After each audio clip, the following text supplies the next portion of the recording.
So, in your border larger and map type stuff, okay, which is the map of societies are using to navigate what's going on in the world, as opposed to what the real terrain is. There is the map of what the psychological profile of um, Donald Trump, the so-called president of the United States, might entail.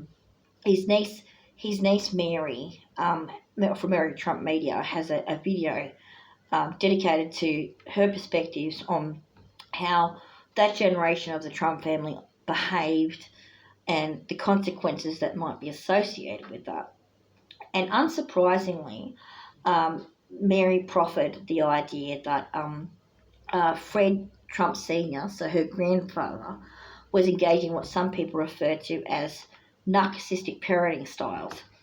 Okay, so Fred Sr. has favoured certain kinds of behaviour over others, and of the two sons, Fred Jr. and Donald, the one that exhibited the behaviours that Fred Sr. wanted was rewarded for that behaviour, and the other was put down. And it turned out Mary's father, Fred Jr., was the one who was put down because he wasn't the one exhibiting the behaviours that Fred Sr. wanted, whereas Donald was. It just so happened that the behaviours that Donald was trained for in that environment are out of kilter with the social norms that a lot of people might or might not agree with. She called it. Fred tried to teach Donald Trump that what it would call make him a killer, which is not to say a serial killer, but the hypermodel of success being associated with a reduction in certain kinds of values and an amplification of others, maybe, is one way of putting it. The softer behaviours, the gentler behaviours, the more honest behaviours, the less manipulative behaviours were downplayed and sometimes even punished, whereas the what you might call Machiavellian behaviours were encouraged. And so Donald Trump was raised to be a person that behaves dishonestly, that believes in manipulation, and associates that with success or being valued somehow. So that has resulted in the man's 78 years old now, so that's resulted in a long-term trajectory of a repeated pattern of behaviour that could easily be classified as narcissistic personality disorder, quite easily. And in more recent times, maybe he does have Alzheimer's or dementia symptoms as well, okay, which is independent of that. So the stories come out that he became Agent Krasnov in 1987 for the Russians to get money to fund Trump Towers in Moscow as the Soviet War started to bring down and the Cold War started to end. He went in as Agent Krasnov before that, got some money to build a Trump Tower, and then that relationship has continued over the ensuing decades, and so now we have this trope of out there in the United States of Trump being Putin's bitch, basically, and the tendency to make fun of Trump for that, in some ways, downplays the seriousness of it, because it needs to be paired with that's actually treason.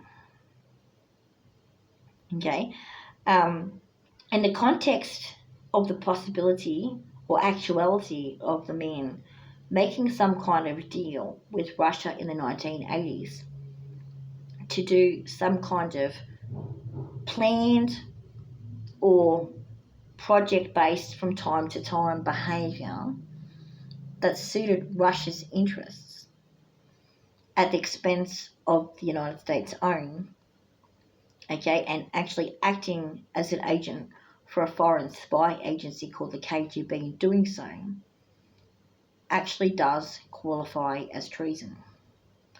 Okay, that is a symptom of, to describe it that way is in effect to support the idea that citizens are beholden to supporting their government or parliamentary constitutional system and not having expanded horizons, okay, as well. There's that argument as well.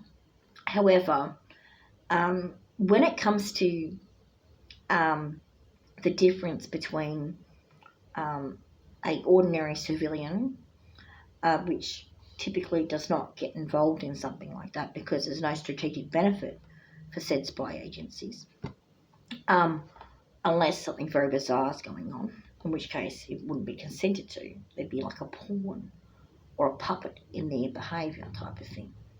Okay, just for argument's sake. But we're talking about someone that they actually wanted to recruit and did.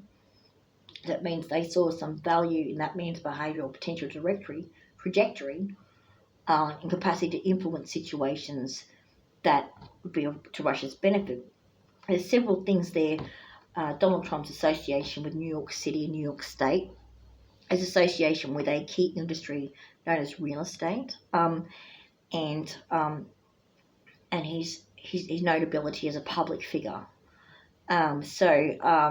These are things that perhaps would be strategically beneficial to a foreign spy agency to if they exert influence on that man, he exert influence on those things, and ergo, it's part of a strategy, okay? So it is a believable proposition that Donald Trump committed treason long before he even appeared on the TV show The Apprentice.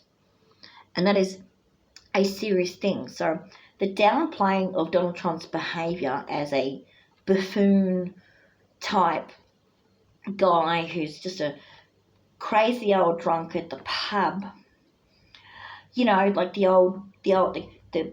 you know, that prejudiced grandpa character that's drinking, you know, he's off his face, he's sitting on the porch. This is American language. He's sitting on the porch and he's drinking a beer and he's going, oh, fucking, women are fucking bigoted people, fucking, oh, God, look, some darkies moving, there goes the fucking name of beer, you know the one, right? Yeah, okay. Oh, fucking around, they can make the fucking man, duck. Look, you just said some nonsense because you're fucking demented, mate. That was fucking stupid, like, you know, and that's racist and sexist. Why carry on like that for? You got too many beers in you. You got dementia, you're old timers and stuff like that. Oh, he was fucking like that 40 years ago. He's gotten worse, you know? And so it's sort of downplaying that as just like some bigoted guy, okay, who's a bit cuckoo because he's demented or something, is not really in America, in the USA's best interest, okay? Even though it's fun and it sort of takes away some of that man's power, not acknowledging what he's really done by virtue of that other story, what that could mean, downplays a willful act of treason, okay, that needs to be tested in the American court system. Okay, he's not in a position where that doesn't apply. He's sitting on the president's chair of the United States of America right now, with a lot of people in that country genuinely concerned about what that means and what everyone there is doing. And that treason thing is huge. It's not small, it's huge. The courts, the Supreme Court or whatever, are going with the shock and awe tactics and going after, you know, the immigration issue or the issue of the OPM and Musk and all that, or smoke and mirror game playing strategies. And what's hiding behind that is a man who they reckon might have made a deal with Russia as far back as when it was still the USSR. That's a long time ago. There's been talk over the years of Mr. Trump having bankruptcies, several bankruptcies, for a billionaire to go genuinely bankrupt is an enormous event. It's not he, maxed out his credit cards in the poker machine and had a $50,000 debt bankrupt. No, and couldn't pay it back and didn't have enough stuff in his house to be bailed by the sheriff. No, the sheriff couldn't come and confiscate that stuff as collateral. No. That's a billionaire you're talking about. You're talking about a guy with a penthouse suite that's literally covered in gold. And he's had several bankruptcies. Okay? How he could even go bankrupt in the first place is concerning. Okay? That's realistically, someone like that cannot possibly go bankrupt.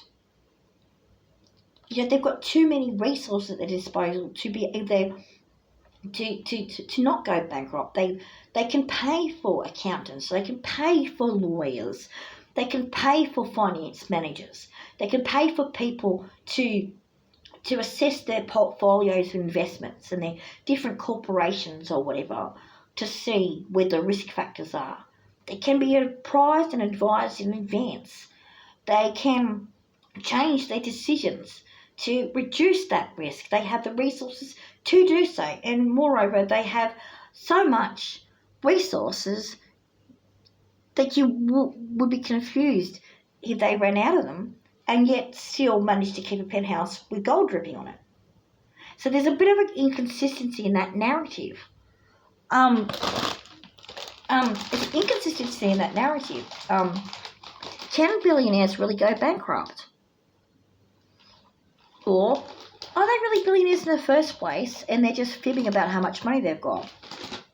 They might be in such a fluid state, in terms of like the ups and downs of the markets and whatever else, that it sort of averages out at about that much, but they're not really sure because it can change day to day because of share price or something, okay?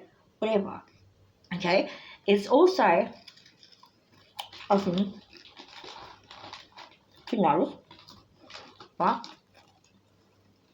that someone like that knows all the people that you can get money from. Or at least knows some people. Knows the people, Then you loan, your business loan, so you can get one.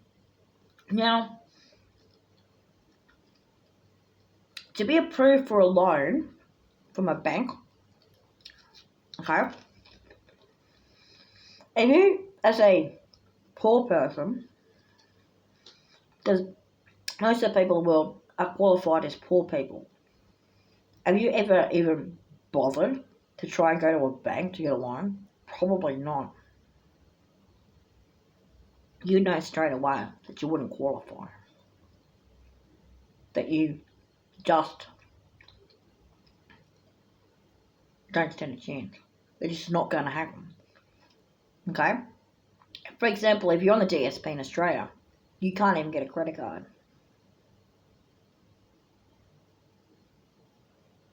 No?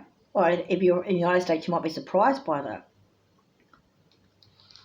You can't even get an overdraft in an ordinary savings account. If you're on the DSP in Australia, you cannot get an overdraft on a savings account, which is to say, the bank says it's okay for once a month for you to say, overdraw $50 because they know that next fortnight you're guaranteed to get your pension come in to cover it.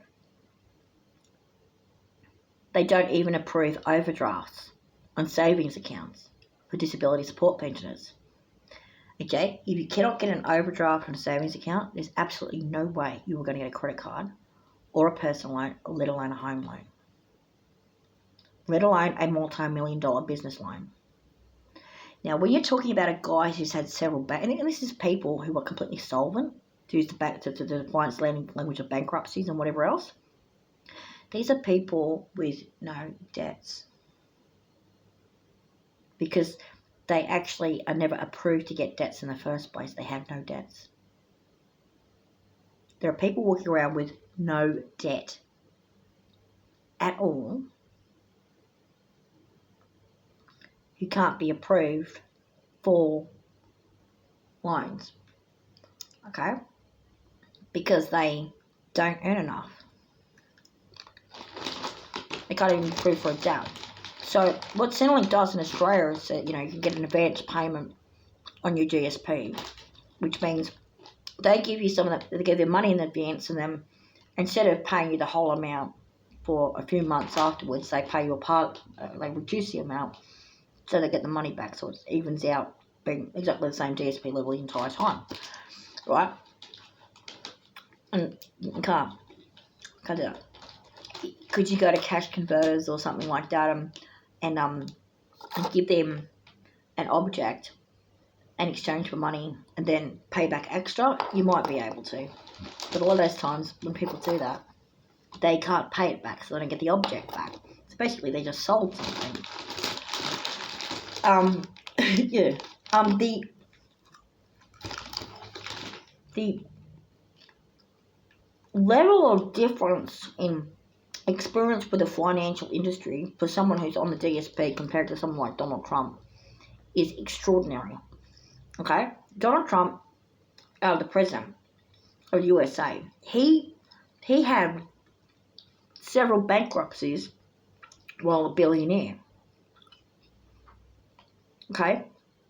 It is so difficult to perceive that from the perspective of an ordinary civilian on a pension.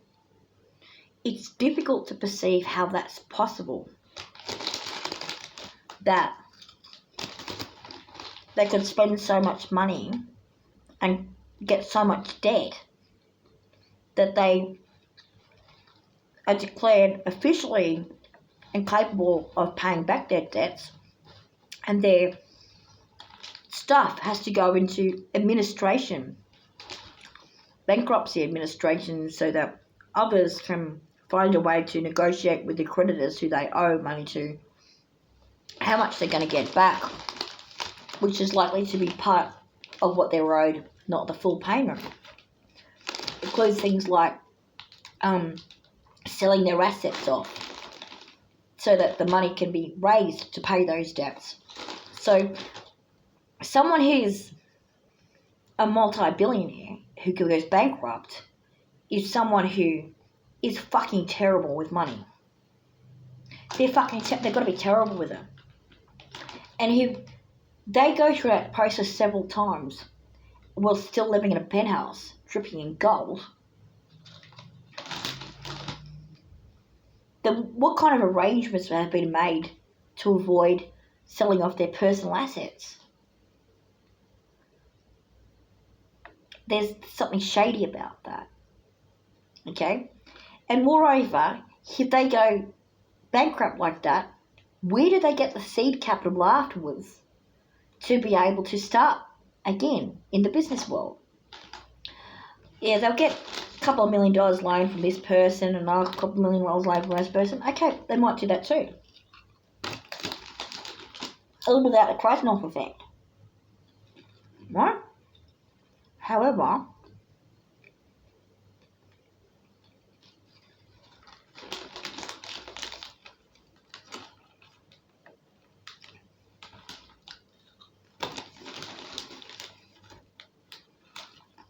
just how much, if any, money came from Russia?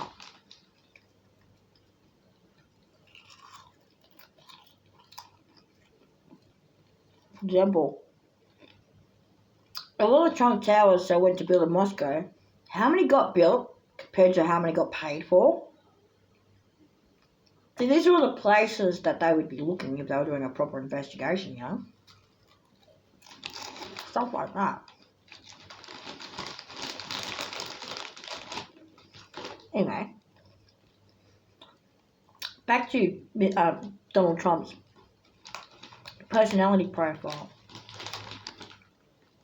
He has associative pairs that say that kind of behaviour is acceptable, is normal, is a measure of success, not failure. So if he finally gets to a situation where he gets told no, This is by a court. He gets taken to court. He gets sued. He gets charged, and in Donald Trump's case, convicted 34 times of dishonesty or fraud. That's the court's way of saying, Donald Trump, you fucked up. You're not allowed to do that.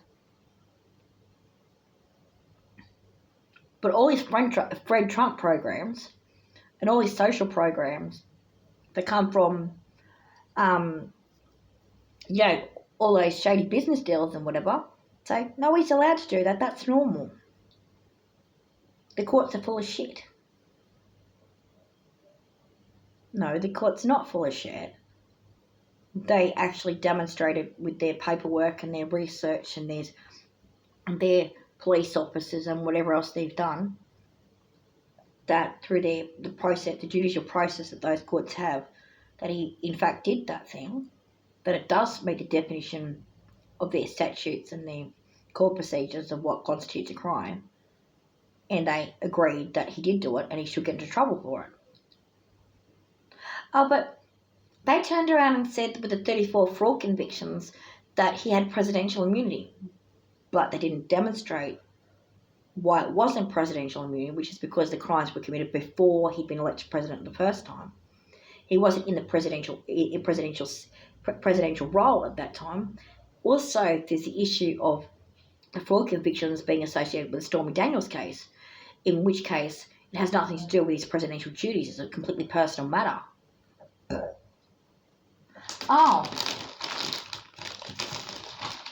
So the court was corrupt then.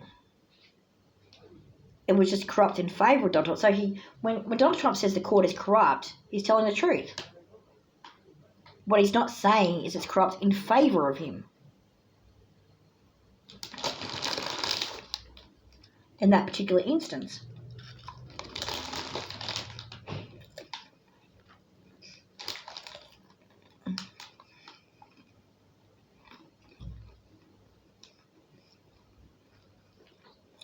He'll only believe it's corrupt because he didn't get what he wanted. But there's this little bit in there, which means he does. He got shown that he can get away with things that plebs cannot. Apparently under New York state law, where he was convicted,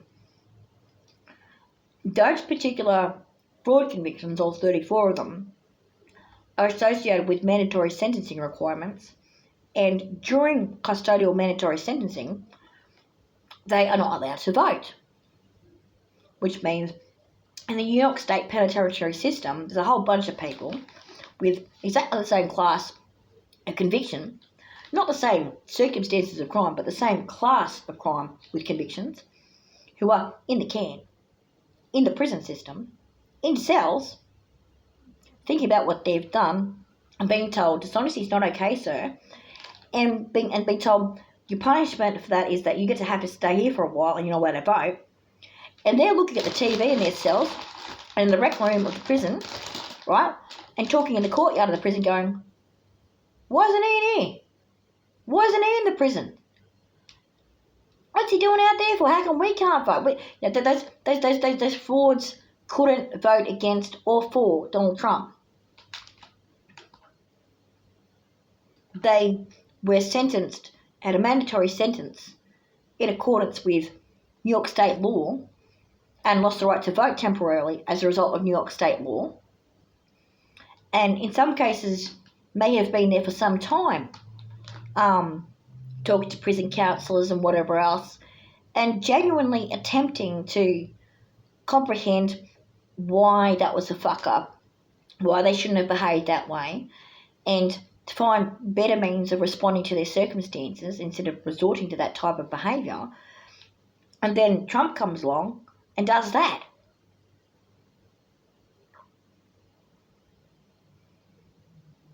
And would those prisoners have relapsed maybe in the New York State Penitentiary? Would they have relapsed? And no, this is fucking bullshit. There's double fucking standards. Society doesn't bloody have a problem with fraud. Society has a problem with fraud if poor people do it. Get that. Society, as in the USA in that case, has a problem with fraud if poor people do it. They don't have a problem with fraud as a crime. They have a problem with fraud if poor people do it. Wow. Wow.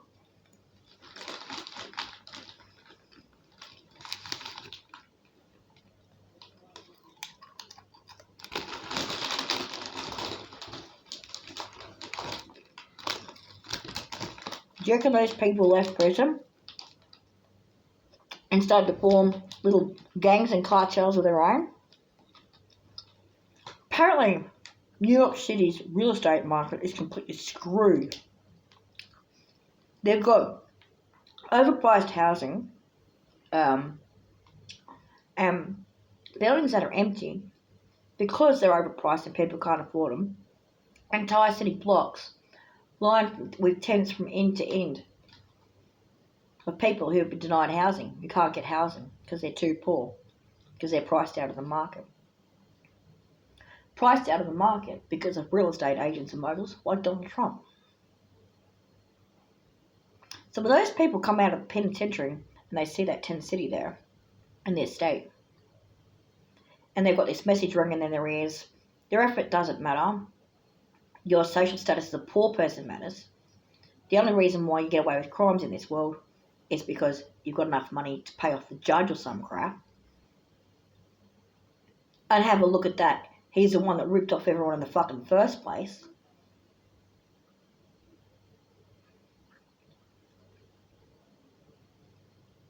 Wow.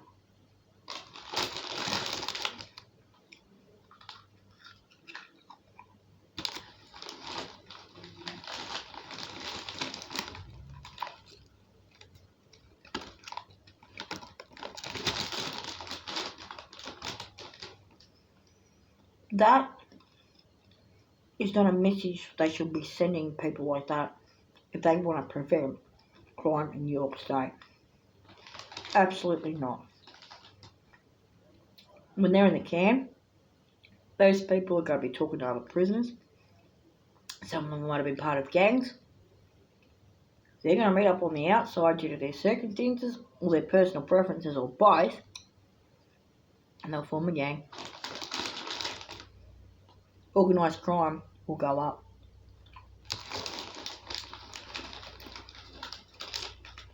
Organised, non-white collar crime, that is.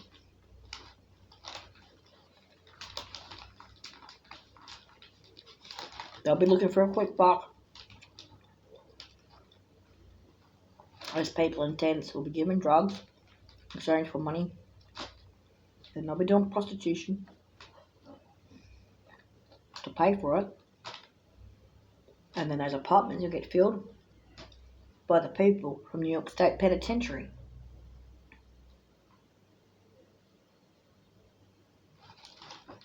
That's what the math of a situation like that operates as.